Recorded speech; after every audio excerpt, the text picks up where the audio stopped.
lugar de gozo y piedad, donde hallarás su corazón, transformará toda la familia de día y sol.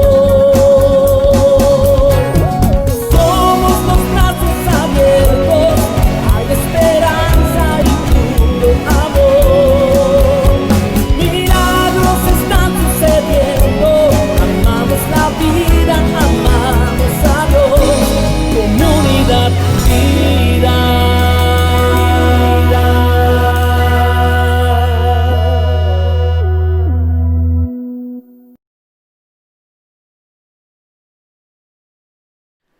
Isaías capítulo 6, versículo 1 al 7. Voy a leer 7 versículos y de ahí partimos a lo que considero Dios estará hablando esta tarde a nuestras vidas, ¿ok? Dice: en el año que murió el rey Usías, vi yo al Señor sentado sobre el trono alto y sublime, y sus faldas llenaban el templo. Por encima de él había serafines. Cada uno tenía 6 alas, con 2 cubrían sus rostros, con 2 cubrían sus pies y con 2 volaban. Y el uno al otro daban voces diciendo: Santo, Santo, Santo, Jehová de los ejércitos, toda la tierra está llena de su gloria. Y los quiciales de las puertas se estremecieron con la voz del que clamaba, y la casa se llenó de humo. Entonces dije: ay de mí que soy muerto, porque siendo hombre inmundo de labios y habitando en medio de pueblo que tiene labios inmundos, han visto mis ojos al Rey, Jehová de los ejércitos. Y voló hacia mí uno de los serafines, teniendo en su mano un carbón encendido, tomado del altar con unas tenazas, y tocando con él sobre mi boca, dijo: he aquí, esto tocó tus labios, y es quitada tu culpa y limpio tu pecado. Después oí la voz del Señor que decía: ¿a quién enviaré? ¿Y quién irá por nosotros? Entonces respondí yo: heme aquí, envíame a mí. Inclina tu rostro. Padre, ponemos este tiempo en tus manos y te pedimos que tu Espíritu nos hable al corazón, a la mente, al intelecto. Abre nuestro entendimiento y deposita en nosotros la semilla de tu palabra, para que al salir de este lugar nuestras vidas sean transformadas, sean cambiadas, sean llevadas a otro nivel. En el nombre de Jesús. Amén. Isaías es un profeta de Dios. Y en lo que acabamos de leer, Isaías está experimentando, describiendo lo que probablemente es el encuentro más extraordinario que un ser humano ha tenido, y es estar presente o estar frente a la santidad de Dios. Isaías describe a detalle el encuentro que tuvo con el Señor de los ejércitos, con el Rey de Reyes, y me llama la atención cómo comienza este capítulo. Y comienza así: en el año en que murió el rey Usías, vi yo al Señor. Y esto es lo que me llama la atención, porque antes de mencionar lo que está experimentando, lo que está viendo, él dice que en el año en que murió el rey Usías, vi yo al Señor sentado sobre su trono. Esto me lleva a pensar que muchas veces, para que algo nuevo, algo extraordinario, algo asombroso, algo grande nazca en nosotros, primero tiene que morir algo o alguien. Y es preocupante, porque a mí no me encantaría o no me gustaría que se dijera de Comunidad Vida vio la gloria de Dios cuando el pastor murió. A mí me encantaría pensar y me encantaría saber que se dirá que se vio la gloria de Dios cuando el viejo hombre que estaba en mí murió. Eso sí me encantaría pensar. Pero en este caso, Isaías hace mención que en el año en que el rey murió es cuando Dios se le presenta a Isaías. En pocas palabras, para que algo nuevo surja, algo grande, algo glorioso, primero tiene que morir algo o alguien. En pocas palabras, la muerte del rey Usías destapó el comienzo del profeta Isaías en su máximo esplendor. Ahora, quiero comentarte algo con respecto al contexto de lo que acabamos de leer. Y es esto: la nación de Judá, cuando fue gobernada por el rey Usías, dice la Biblia que fue prosperada, fue levantada. La nación era nada, y cuando toma posesión el rey Usías, fue llevado a la cúspide del éxito, a la cúspide de la montaña. Por consiguiente, toda la nación amaba al rey Usías, lo tenían en una alta estima, porque era el rey que los había llevado del anonimato a las victorias más grandes y asombrosas, lo había llevado a la cúspide, al éxito. Y el rey Usías menciona la Biblia que gobernó Judá por 52 años. Es decir, posicionó al pueblo judío o a la tribu de Judá esos 52 años en lo que se le conoce la cúspide o la cima del éxito.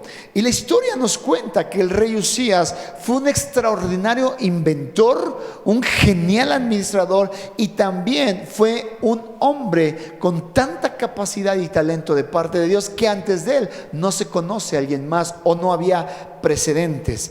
Pero vamos a conocer un poquito al rey Usías. Acompáñame a Segunda de Crónicas, capítulo 26. Segunda de Crónicas, capítulos 26. Leeré algunos versículos. Empezaré desde el versículo 1 y posteriormente me iré saltando. Algunos que he considerado reflejan lo que Usías prácticamente era. Dice en el versículo 1: todo el pueblo de Judá tomó entonces a Usías, que tenía 16 años, y lo proclamó rey en lugar de su padre Amasías.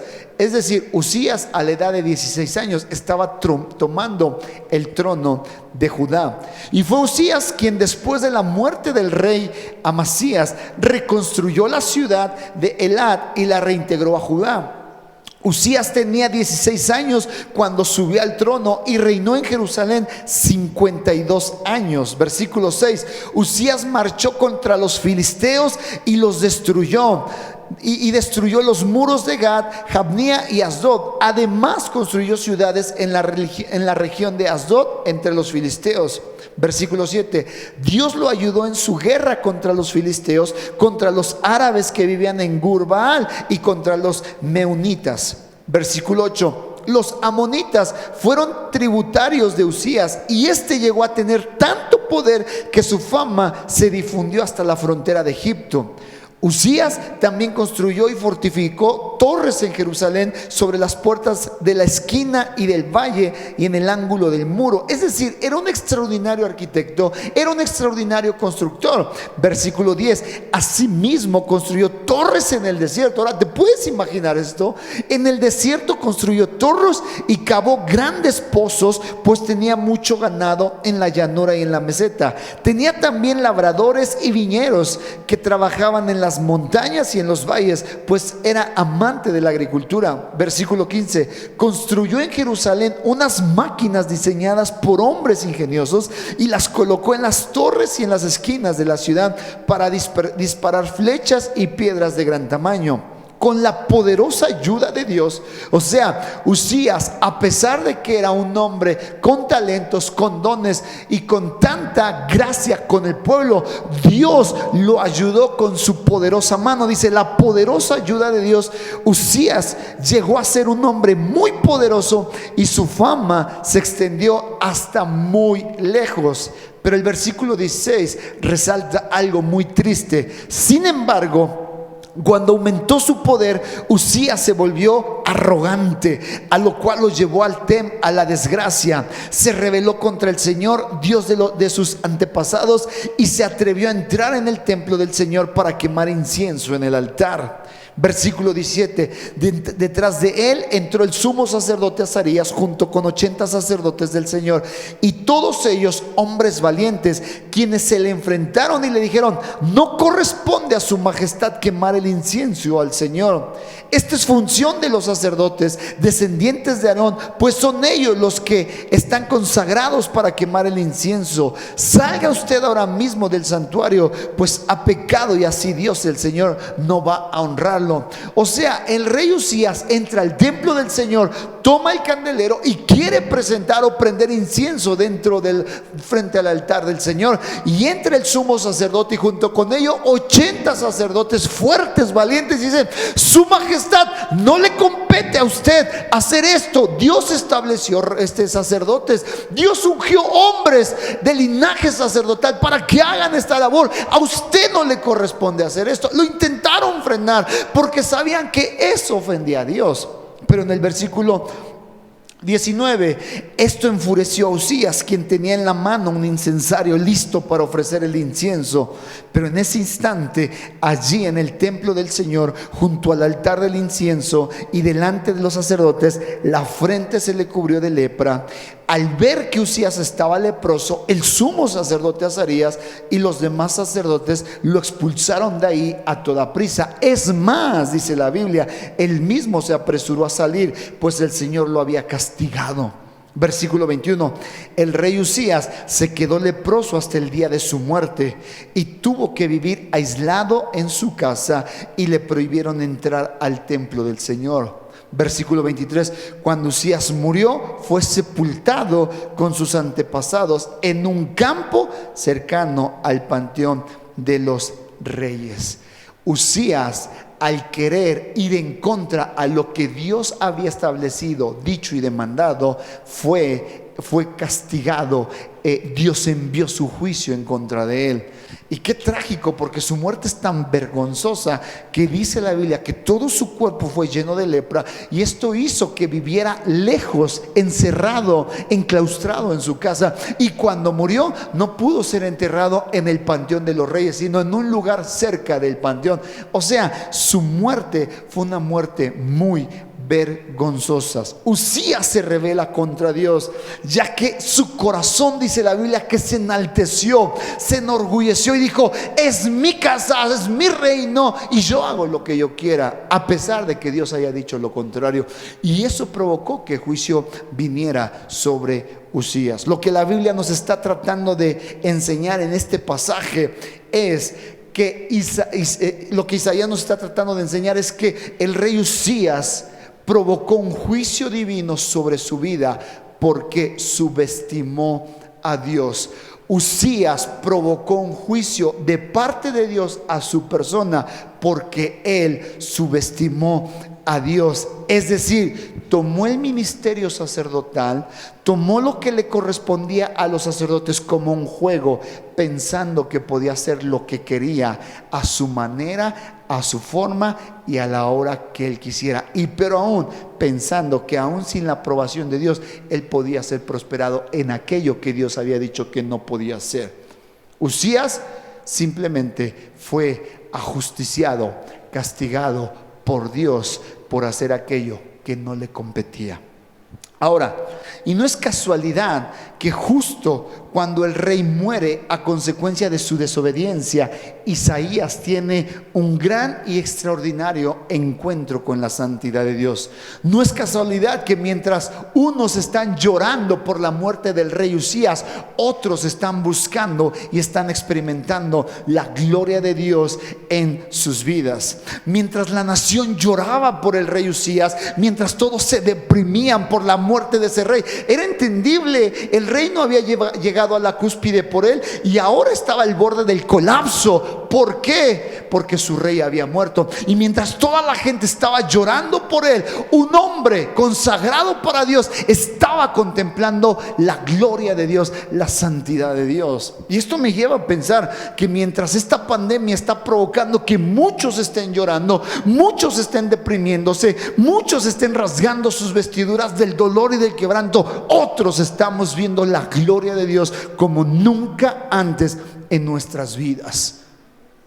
Y me encanta porque mientras el pueblo llora a un rey desobediente, Isaías descubre un rey sentado en su trono, gobernando, un rey soberano, un rey que su imperio, su reino es desde la eternidad hasta la eternidad. Mientras aquí se llora por un rey que desobedeció a Dios, Isaías está viendo el trono de Dios en su máximo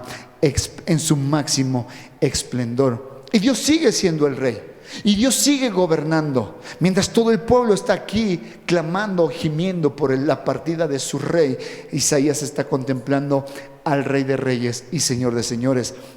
Y es cuando Isaías dice esto: vi yo al Señor sentado sobre un trono alto y sublime, y sus faldas llenaban el templo. Por encima de él había serafines, cada uno tenía 6 alas, con 2 cubrían su rostro, con 2 cubrían sus pies, y con 2 volaban, y el uno al otro daba voces diciendo: Santo, Santo, Santo, Jehová de los ejércitos. Toda la tierra está llena de su gloria. Y aquí es donde quiero preguntar: ¿qué fue lo que vio Isaías?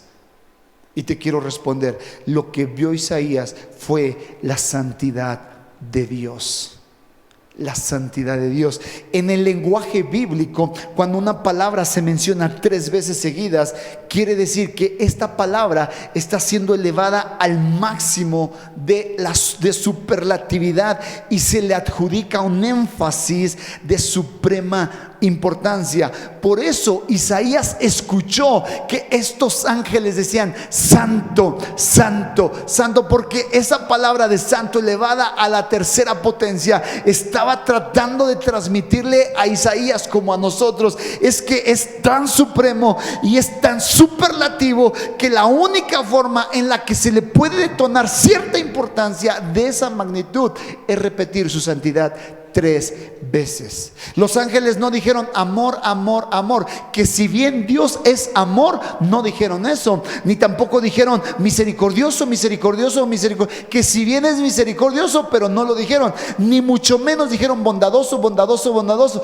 que si bien es bondadoso, pero no lo dijeron. Lo que ellos dijeron era santo, santo, santo. Lo que se canta en el cielo mientras tú y yo estamos aquí adorando, cantando y recibiendo, en el cielo se canta santo, santo, santo. ¿Por qué? Porque la santidad de Dios es el atributo por excelencia que revela la gran y enorme diferencia entre el Dios creador y nosotros, su creación finita.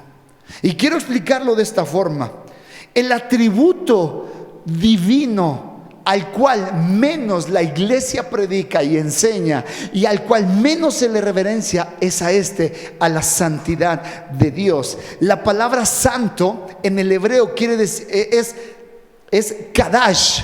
¿Cómo se llama? Kadash, que literalmente se puede traducir al español como separado. Es decir, la santidad de Dios es la distancia que separa al Dios creador de nosotros, su creación.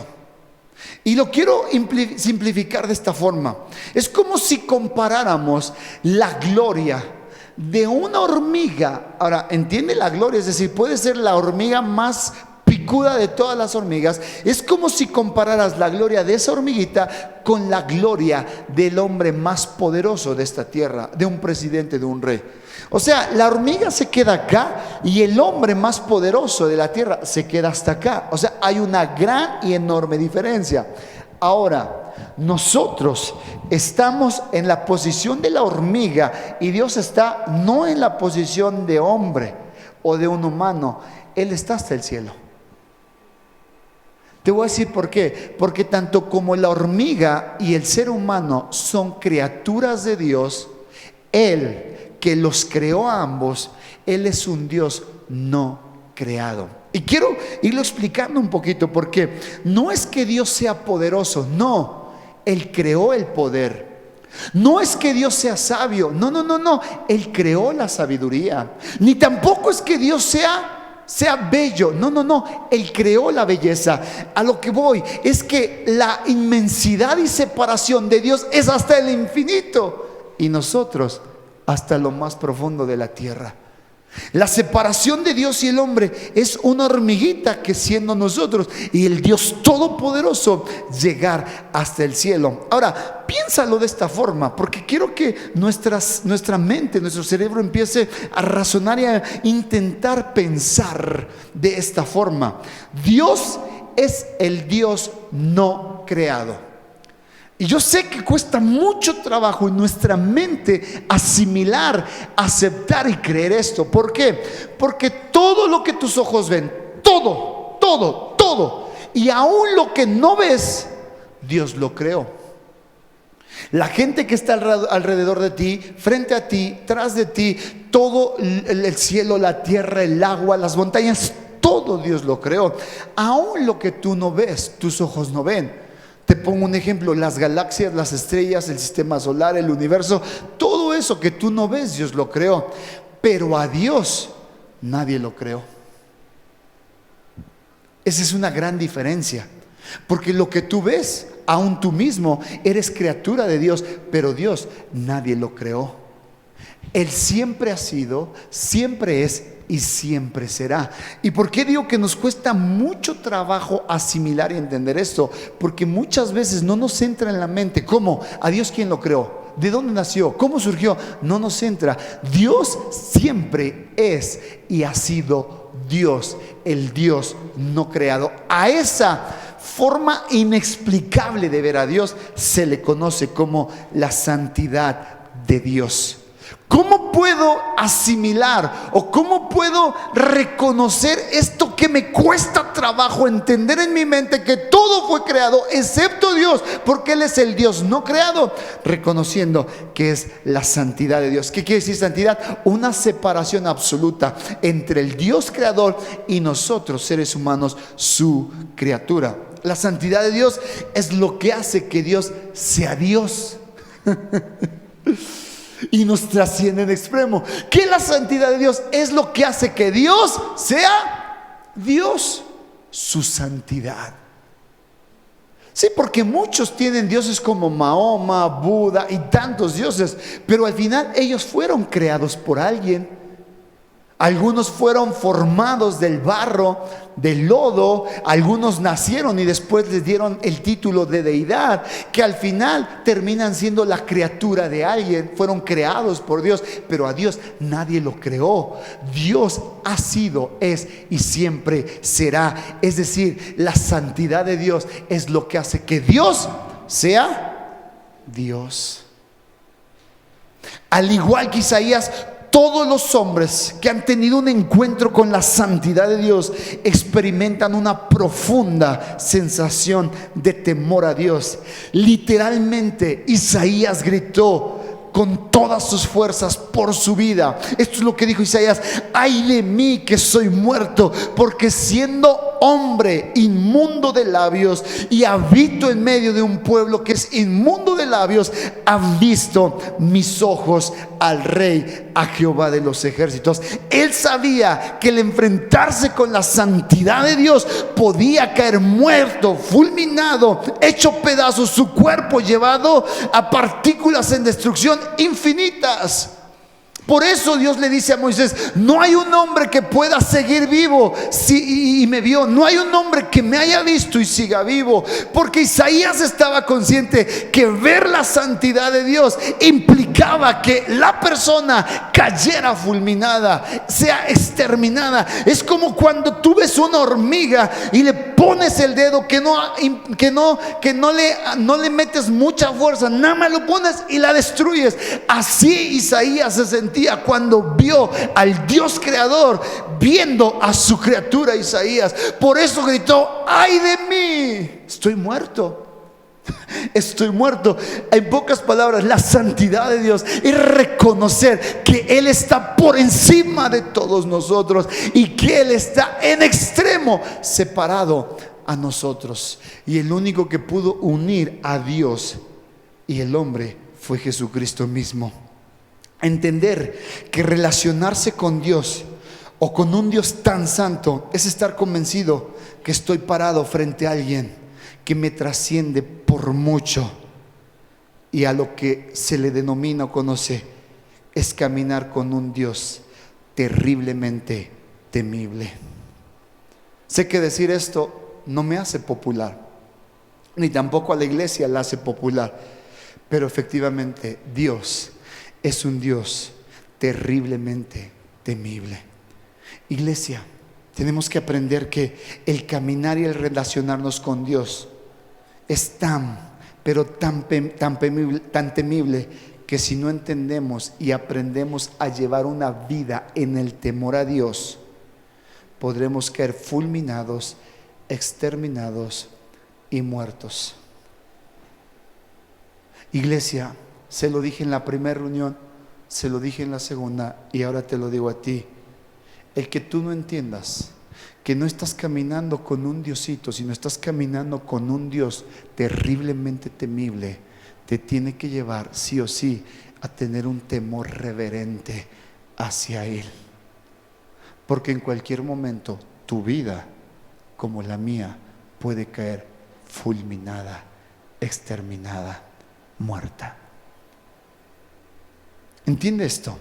El temor a Dios no se trata de tenerle miedo a Dios, aunque de alguna manera puede estar incluido. Pero el temor a Dios es la virtud que Él me da para que yo pueda reconocer quién es Él y quién soy yo. Lo voy a volver a repetir. El temor a Dios no se trata de tenerle miedo a Dios, aunque pareciera que está implícito un miedo. El temor a Dios es la virtud que yo tengo para entender quién es Dios y quién soy yo. Es entender tu pequeña y nada debilidad en comparación al abundante poder que hay en Dios. Es entender que tú eres pequeño y que estás frente a un Dios pero tan grande. Es entender que tú eres ignorante, pero estás frente a un Dios tan sabio. Pastor, ¿qué es el temor a Dios? El temor a Dios es estar consciente que no puedo jugar con Dios, porque es terriblemente temible. ¿Y sabes algo, iglesia? Es lo que más tristemente falta en las iglesias: temor a Dios.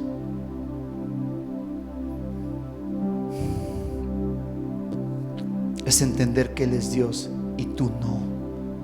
Tú no eres Dios. Eres nada. Eres polvo. Es entender que tú eres un simple mortal y que hoy estás y mañana no.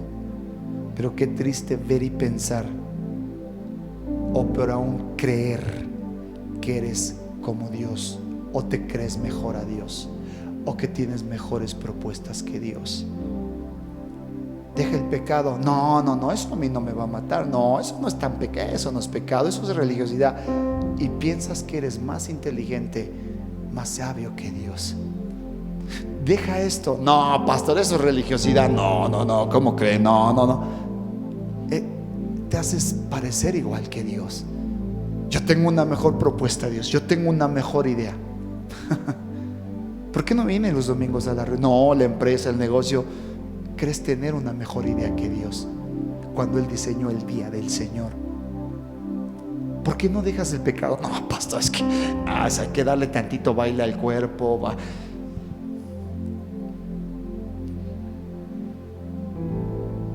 Voy a gozar, voy a reír. Temor de Dios es entender que Él es Dios y tú no. Ay, pastor, si yo entiendo que Él es Dios, no lo has entendido.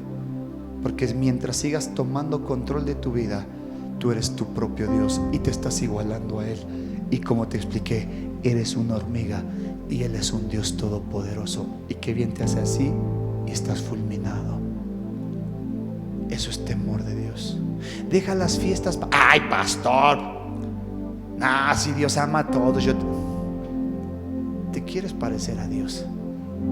¿Quieres ser igual o pretendes tener una mejor idea que la de Dios?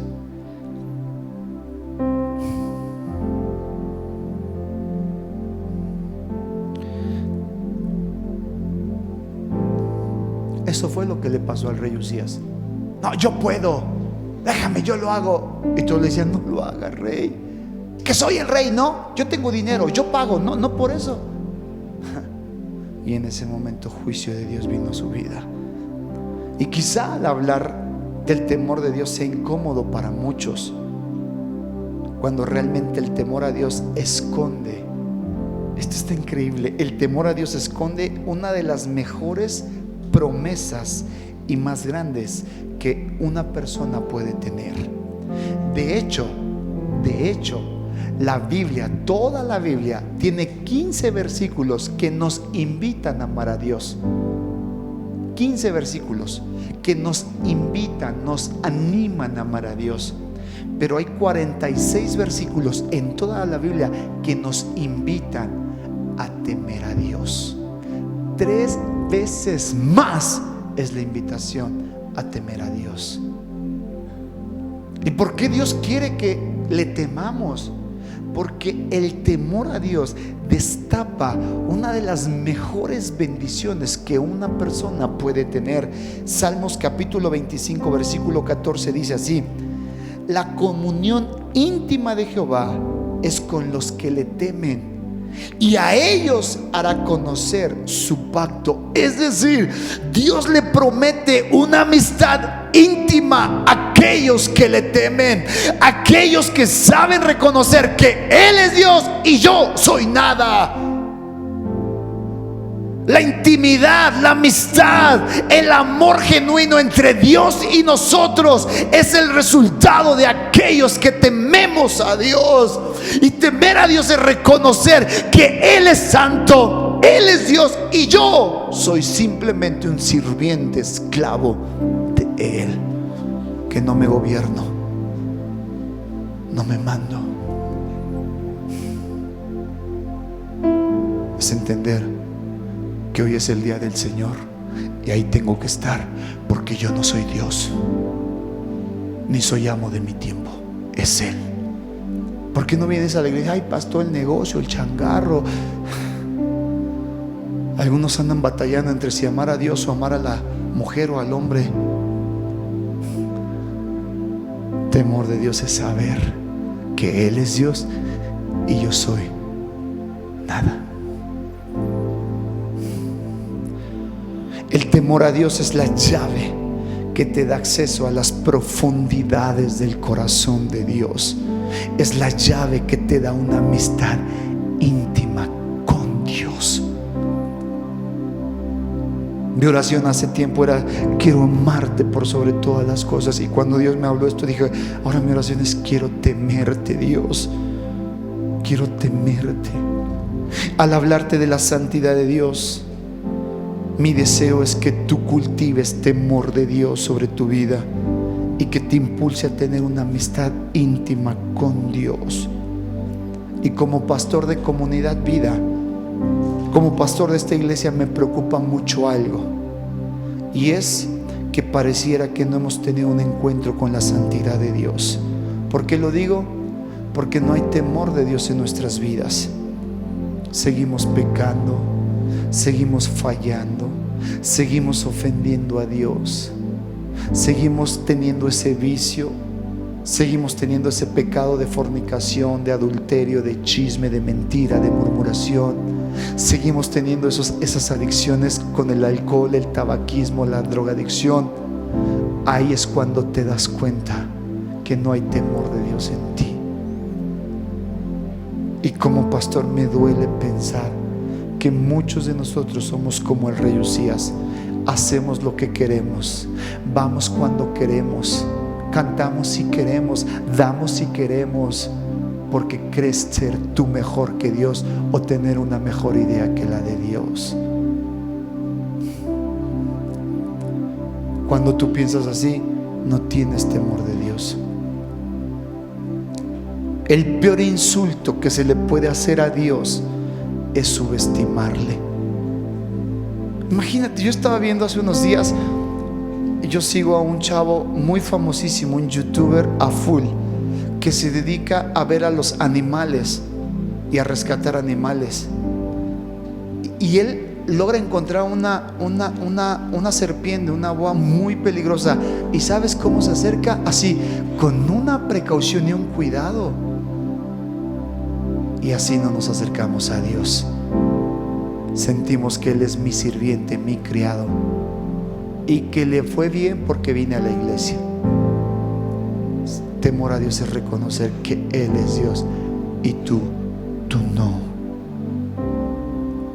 ¿Sabes qué? Subestimar es darle a Dios menos valor del que verdaderamente tiene o le corresponde. Cuando tú ves una serpiente, tú no la subestimas, ¿eh? Cuando tú ves un animal feroz, tú no lo subestimas. ¿Qué dices? Me voy. Y nosotros con Dios lo hemos subestimado. Y me duele en el corazón pensar que Comunidad Vida ha subestimado a Dios y le ha dado el valor que no merece, que no tiene. Porque seguimos pecando, seguimos ofendiendo a Dios, seguimos saliendo en el carnaval, seguimos haciendo fiesta de mole, seguimos haciendo pan, seguimos haciendo todo aquello y pensamos que a Dios no le ofende. ¡Qué asco! Había un hermano en la iglesia donde yo me congregaba. Nunca iba a la iglesia, casi nunca. Son de esos que van cada que se acuerdan que hay reunión. Pero de momento lo veíamos muy constante. Llegaba los jueves, los domingos, a la oración. Llegaba y hasta sabíamos, algo le ha de estar pasando.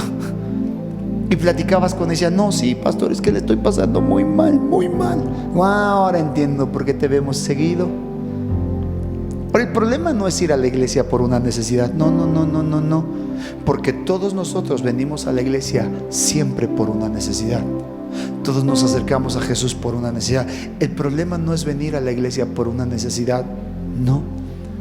El problema es que cuando Dios cumple, cuando Dios sana, cuando Dios suple esa necesidad, nosotros nos apartamos de Él. Ese es el problema. Lo estás subestimando.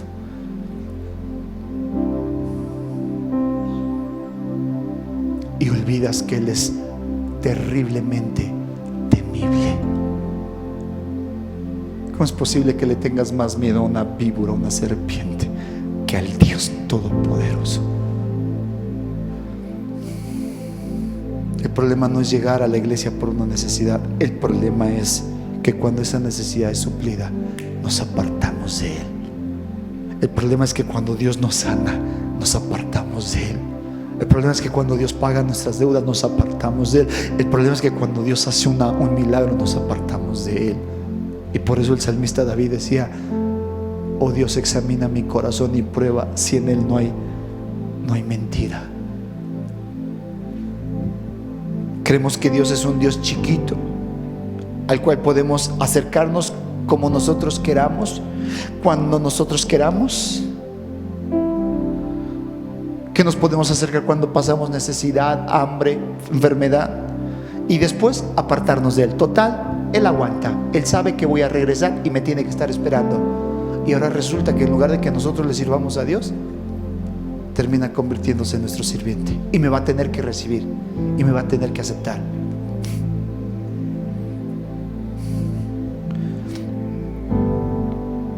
¿Sabes por qué pensamos así?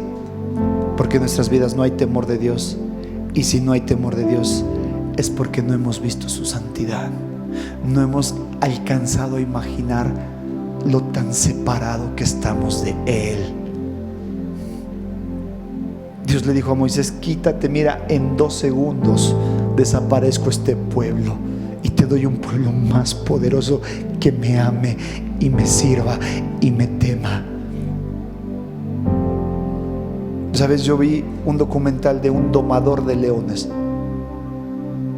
y me impactó su testimonio, porque cuando le preguntaron lo que había pasado o por qué había pasado, porque estaba en un show domando a un león y prácticamente el león lo desconoció y casi se lo come. Estuvo varios tiempo en el hospital tratando de sanar las heridas profundas que el león le dejó. Y cuando lo entrevistan a él, le preguntaron: ¿y qué aprendiste de esta lección? Y él dijo algo que me encantó. Me dijo: el error de todos los domadores es confiarnos. El error de todo domador frente al león es que su grado de confianza es excesiva, y la gran mayoría que ha muerto por un ataque fue porque se confió de un león. ¿Y qué aprendiste?, le preguntaron.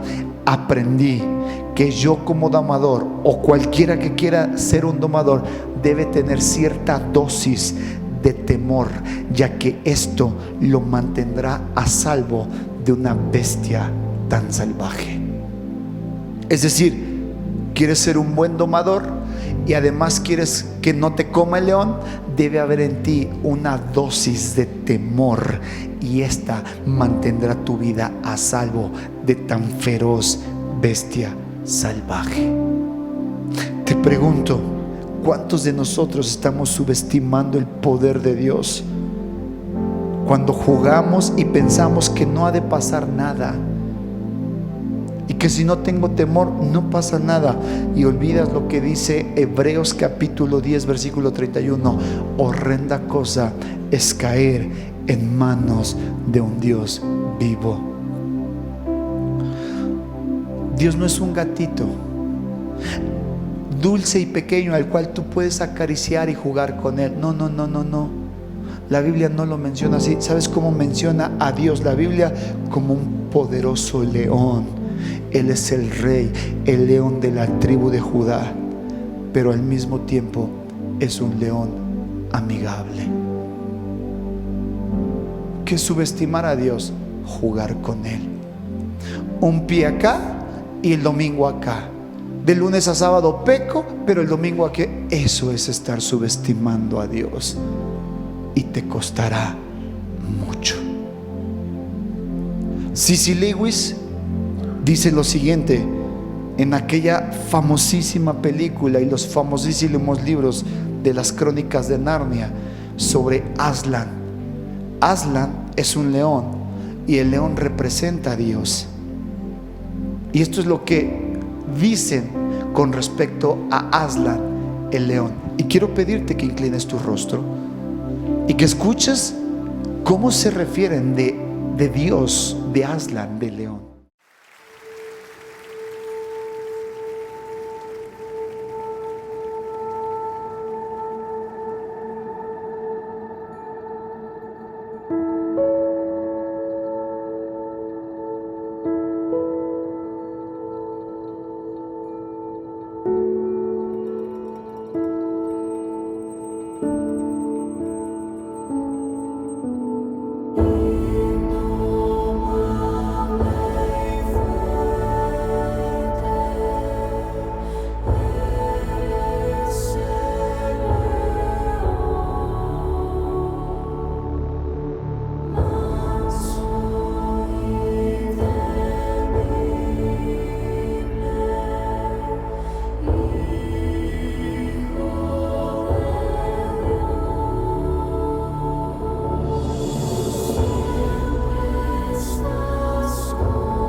Si hay alguien que pueda presentarse ante Aslan sin que le tiemblen las rodillas, o es más valiente que nadie en el mundo, o es simplemente un tonto, entonces es peligroso, dijo Lucía. ¿Peligroso? ¿No oyeron lo que dijo la señora Castora? ¿Quién ha dicho algo sobre peligro? Por supuesto que es peligroso, pero es bueno. Él es el rey, les aseguro. Cuando trataron de mirar la cara de Aslan, solo pudieron vislumbrar una melena dorada y unos ojos inmensos, majestuosos, solemnes e irresistibles. Se dieron cuenta de que eran incapaces de mirarlo.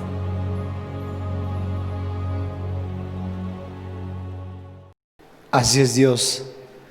Es terriblemente temible, pero lo fascinante de Él es que es bueno es muy bueno, e Isaías lo descubrió.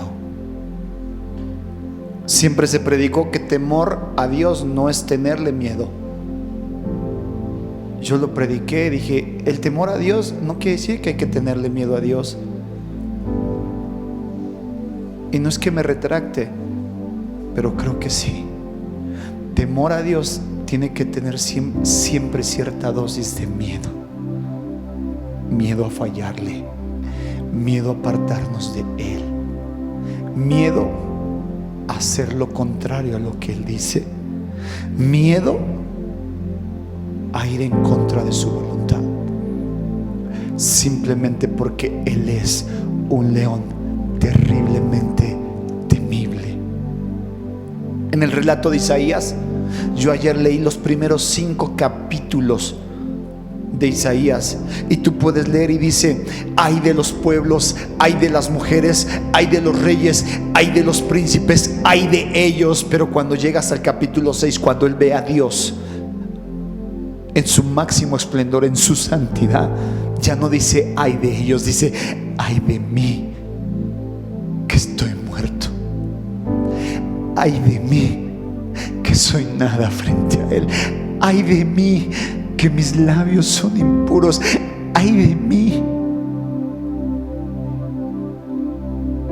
Temor a Dios es tener miedo a fallarle, es decir, tengo miedo a fallarle, tengo miedo a que el juicio, la ira venga sobre mi vida. Eso es temor a Dios. Es un celo santo por sus santidades y reverencia absoluta. No lo hago porque temo a Dios.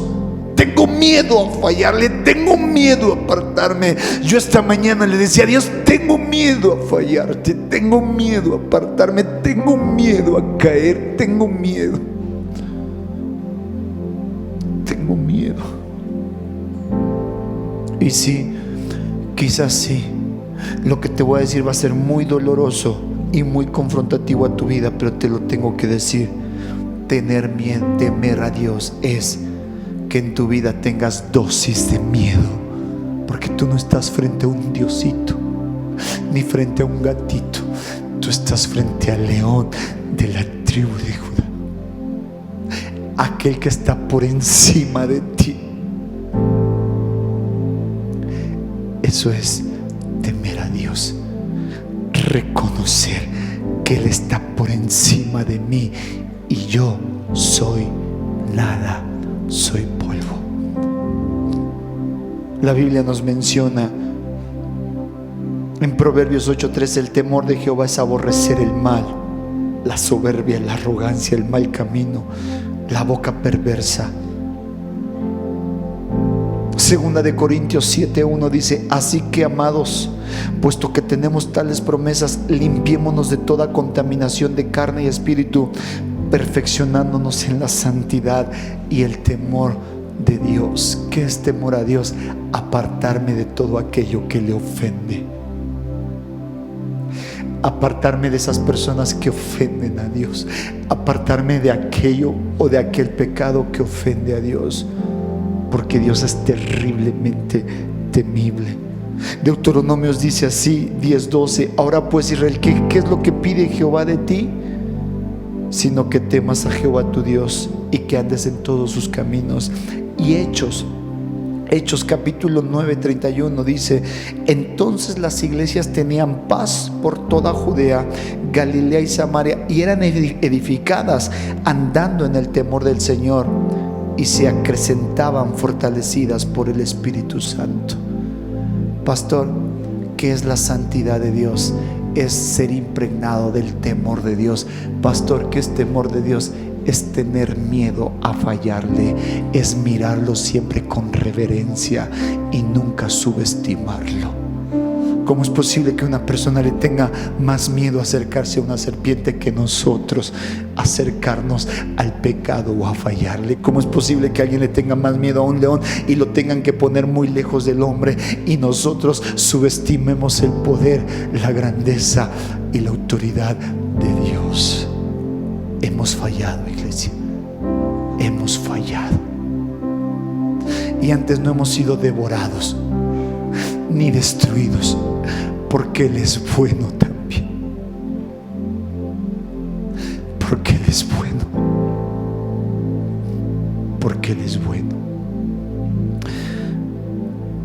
un encuentro con la santidad de Dios expone nuestras impurezas, nuestros pecados, nuestras fallas. Y me encanta porque dice la Biblia que cuando Isaías vio a Dios tuvo miedo de decir: me voy a morir, me voy a morir. Y un ángel tomó las cenizas y el carbón que estaban en el altar y lo puso en su boca y le dijo: hoy es limpiado tu pecado. ¿Qué es temor a Dios? Es reconocer que Él es Dios y yo sin Él soy nada. Y quiero pedirte que esta tarde te pongas de pie y hagamos una oración y le digamos: Dios, quiero temerte, quiero caminar en esta vida con el terror y miedo santo a perderte, a fallarte. Cierra tus ojos.